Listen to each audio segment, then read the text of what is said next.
Before we start this video, I just want to make a quick channel announcement. As some of you might know, the latest Avengers game is coming out soon, and of course I'm going to be playing it. But for the first time ever, I will be streaming live on the channel as I play the game. The game itself is looking really good right now, and I would love to be able to share that experience of playing with all of you.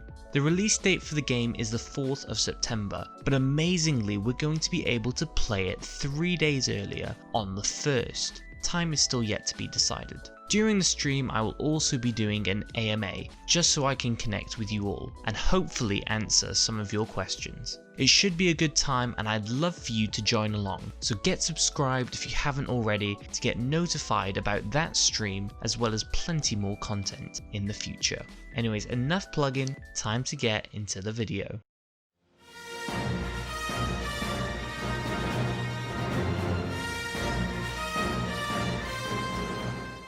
Looking back to 2011, Marvel Studios was still finding it difficult to really stand out in the superhero genre. Sure, they had made Iron Man a household name and expanded the universe they were trying to create with Thor, but it was obvious that Marvel had much bigger plans than they were letting on.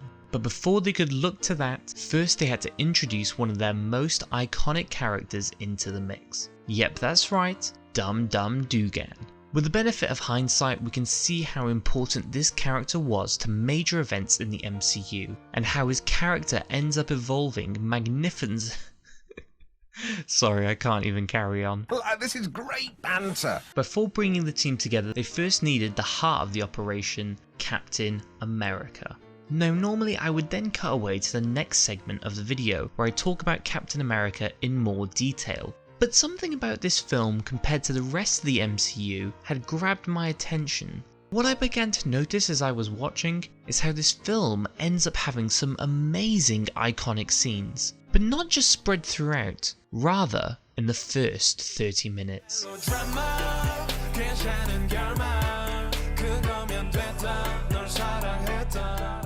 The great thing when going into a Marvel movie is knowing that you're going to see at least one extremely iconic scene, whether that's Iron Man suiting up or Hulk smashing, and even in stinky films like Thor: The Dark World, we end up getting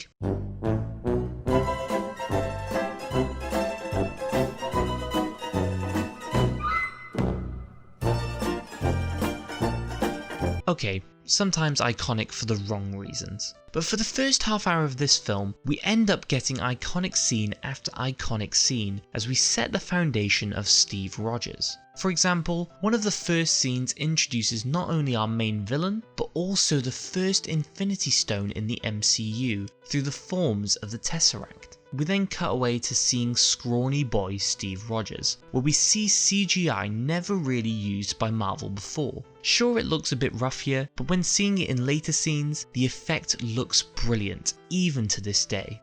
Just forget this part. The next iconic scene comes in the form of this fight between Steve and this guy, where we not only see Steve trying to protect himself with this bin lid, as sort of a premonition to his future of carrying a shield, but we also hear for the first time one of the most iconic lines in the whole franchise. I can do this all day. I can do this all day. I can do this all day. I can do this all day. Yeah, I know.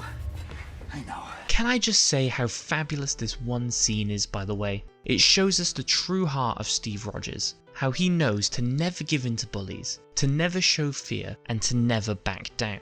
It shows us that even without strength or powers, how he in some way is already a hero. It lays the foundation for his character in future movies, really adding weight onto certain scenes down the line. In 3 words, it's just brilliant. Then after that, we get introduced to the most important person in Steve Rogers' life. No, not Peggy, Dr. Abraham Erskine. Wait a minute! Who are you? Yeah, I know, who the heck is that? But let's just say without this guy, we wouldn't be able to see things like this. Dr. Erskine ends up not only being able to provide the superhuman abilities that would turn Steve into Captain America, but he would also provide him with inspirational words that would keep Steve being not a perfect soldier, but a good man. Once Dr. Erskine brings Steve into the army, we once again move from iconic scene to iconic scene, further cementing Steve as the noble man that he had always been. And so after this first half an hour of absolutely stellar character building and storytelling, it was time for scrawny Steve Rogers to fulfill his destiny and become a war bond salesman?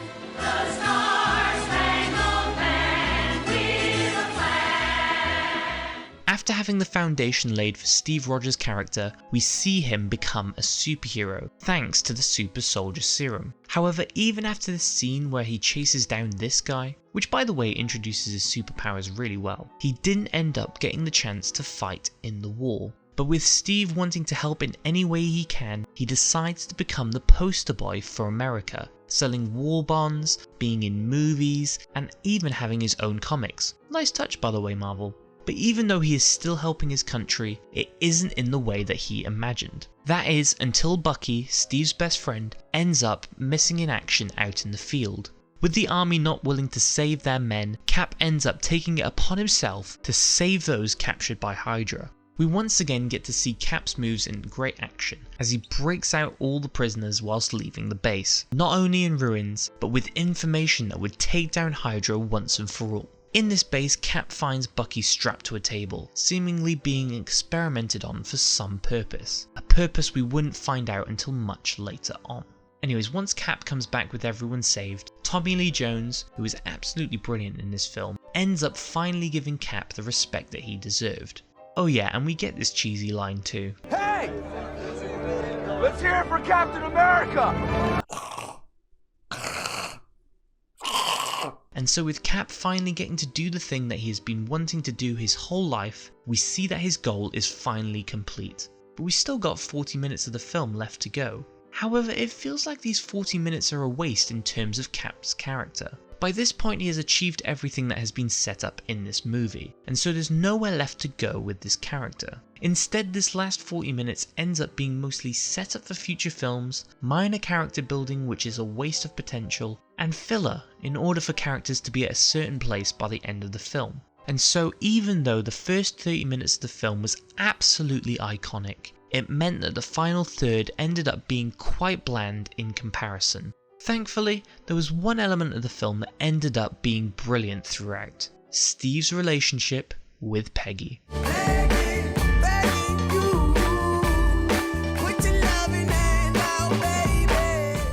When looking at the different love interests and relationships in the MCU, there are plenty of them that are, on the surface, quite materialistic, and don't have much actual connection. But when Marvel take the time to flesh out certain love interests, they end up doing it really well. And in my personal opinion, Peggy is probably the best one so far in the MCU. She's introduced as this confident, strong female character, immediately taking away any aspect of her being a damsel in distress. But as we see later on in the film, she is someone who has real emotion and care for those that can give that back. And so when she sees a man like Steve, she's immediately taken aback by how different he is to other guys. And so she already has a connection to him. But once Steve has transformed, even though we see this, which by the way was hilariously improvised, the foundation for their relationship has already been built. And so we know that it isn't just physical attraction. Throughout the rest of the film we see this relationship grow as we see her put her faith in him at all times.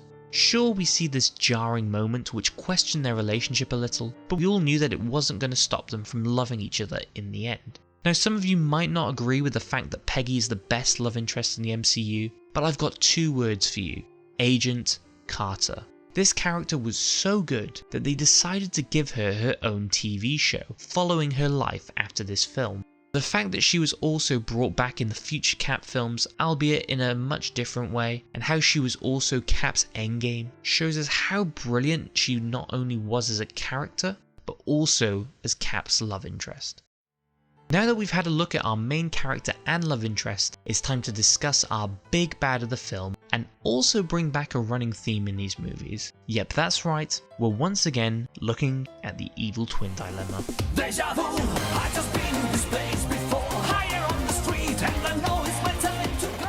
After after looking at the first 4 films in the MCU, check them out after this video, I began to notice a trope in the majority of them that Marvel would continue to have for a long time, called the evil twin dilemma. The evil twin dilemma is when the main villain of the movie ends up being an evil version of the good guy. Now some of you may be thinking, what are you talking about? These two are nothing alike. But that's where you're wrong. In the scene where Dr. Erskine helps Steve with his nerves, he also mentions that this wasn't the first time that he had done this experiment. That privilege ended up going to Johann Schmidt, aka the Red Skull. And so as we find out that the Red Skull has the same super serum injected into him as we see with Captain America, you may have been wondering, well, why didn't Cap go all red then? But that also gets easily explained away. The serum amplifies everything that is inside, so good becomes great, bad becomes worse. In the first few scenes we see them alluding to Schmidt as being the Red Skull, but we don't get to see his bald red head in all its glory until the midway point of the film. Bald, bald, bald. Anyways, the other reason I believe that the Red Skull is just an evil twin is because of how similar these characters' powers are. Now to be honest, we don't see much combat from Red Skull, which lets him down massively as a villain, but even then the power level within each other is quite similar. So much in fact that there wasn't even a way for Cap to defeat him. Instead, his greed for power actually ends up being his own downfall. In the final fight, which we'll touch more on in a bit, we see Red Skull try to control the power of the Tesseract. However, this completely backfires on him as we see him evaporate, not knowing whether he ended up dying or transporting somewhere into space. And for a while we actually had no follow-up to this moment. That is until Infinity War, where we see the Red Skull once again, this time burdened with an ironic purpose, being the guardian of the Soul Stone. This moment is great for the character as we see the irony in the fact that It cast me out, banished me here, guiding others to a treasure I cannot possess. But coming back to this film, the Red Skull's character ends up being like a lot of this movie. Great at the start, but just bland at the end. It is such a real shame as there is loads of potential with this character, but hopefully we might get to see him again sometime in the future. Now that we've had a look at the main characters within this movie, it's time to look at the finale and how it ends up having the greatest final line in all of the MCU. It's the final countdown.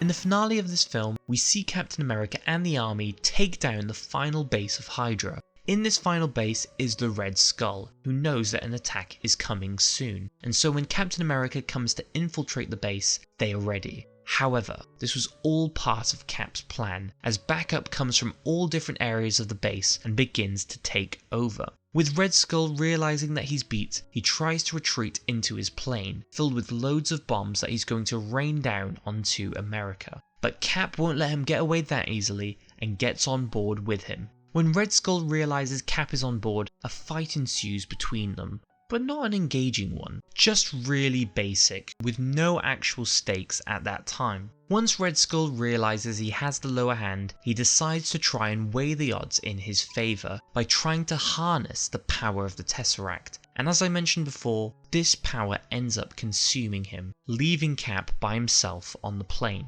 It is then that the stakes finally get raised, as we realise that the plane is on a collision course to America. Thus, millions of lives would be at risk. Cap understands this situation and knows what he has to do, but first he has to call Peggy. Cap explains the situation to her and to the audience, letting us know that he has already decided to make the ultimate sacrifice. This last conversation with Peggy is so sad, as we see them both struggling with the knowledge that they didn't get to have their happy ending. We see them both making a date to go dancing, one of the things Steve had said earlier in the film he needed the right partner for, thus showing to us as an audience how strong their relationship could have been. But yet, it wasn't to be, as we hear Cap's radio stop altogether, leaving Peggy in a mess of tears, grieving for her dance partner. We then go straight into our final scene, where we see Cap wake up in what seems to be a World War II army room. However, something isn't right, and Cap knows it. It ends up being a shield facility for Cap to adjust himself back into society, since he's ended up waking up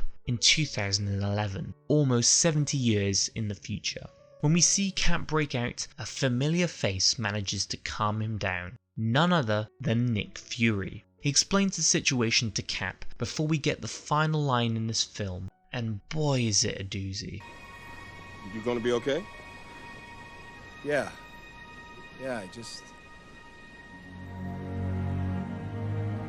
I had a date.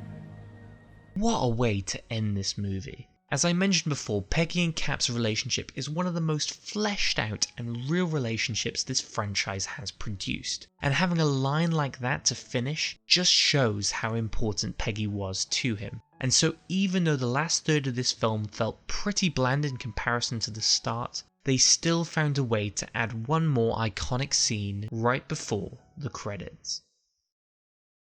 So how would I rate this movie? Well, as I've mentioned already, the quality of this film really does differ between the three acts. The first act is probably one of the greatest in the MCU, containing so many iconic lines and scenes. It had a great foundation for Captain America that would be worked with and fleshed out in future movies. The second act, although filled with less iconic scenes, finished the foundation of Cap's character and allowed him to fulfill his goals set out in the movie. However, the final third really does let this film down from being perfection, as the film has already finished most of the arcs in the story before this point, and the rest just seems like filler. However, the best element that runs throughout this film is Cap and Peggy's relationship, since it feels genuine and ends up actually making you care for these characters, especially when Cap has to make the ultimate sacrifice. And the genius move of having the final line be related to this relationship just cements it as the best relationship in the MCU. And so, with the majority of this film being super iconic, entertaining and enjoyable, but with the final act bringing the overall quality down a bit, I'm going to rate Captain America: The First Avenger an 8.5 out of 10. Thank you so much for watching this video. I really hope you enjoyed listening to my thoughts on this fantastic origin movie. If you did like this video, it would be amazing if you could hit that like button down below. And if you want to see more videos on huge pop culture movies and TV shows, and if you also want to get notified on when the channel is going to be streaming, then subscribe, as more MCU reviews and streams are coming soon. Also check out all social medias down in the description down below, as they are the best places to find out about new videos and streams before anyone else. Speaking of which, in our next video, it's finally time to look at the film that made Marvel what it is today. Hopefully, I'll see you then. Have an amazing day, and I'll catch you all in the next video. Bye!